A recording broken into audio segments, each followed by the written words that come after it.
I don't think that we've ever aspired for complete and total autonomy.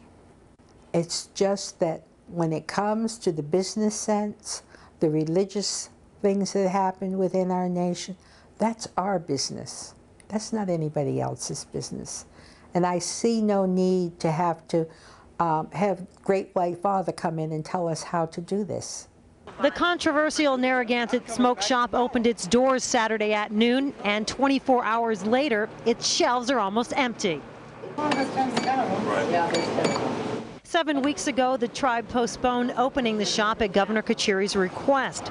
But talks with the Rhode Island Economic Development Corporation have stalled, and tribal members feel as if their backs are against the wall.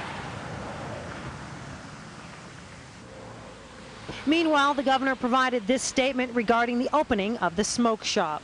The Attorney General's office is planning to go to court on Monday morning to seek an injunction against the continued illegal sale of tobacco products by the Narragansett Indian tribe. Excuse me. If you block us, you're going to be arrested. No, wait a minute.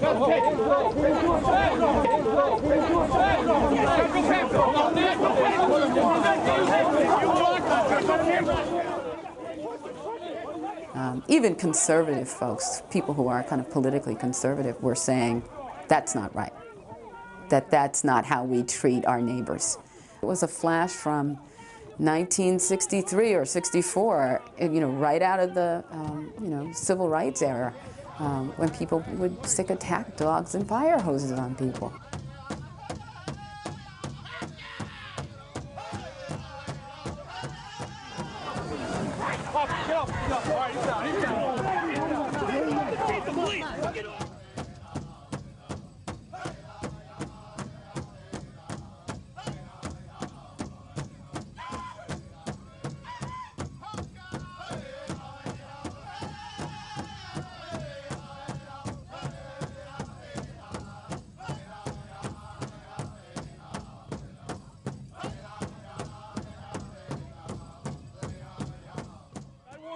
Get your hands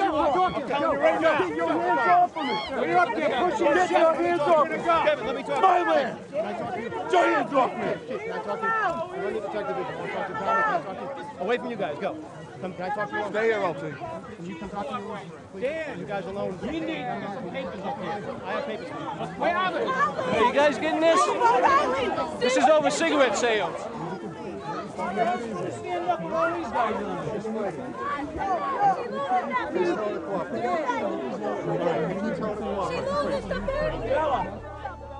The state wants to hold on to, well, we made this agreement with this in the Land Claim Settlement Act with this tribal entity. And generally the federal government and the tribe is saying, that's nice, and that was an agreement, but that was not with the federally recognized tribe called the Narragansett. Two different things, and so the tribe now has this status, so this document doesn't mean anything. We do not fall under that auspices any longer. We are a sovereign nation.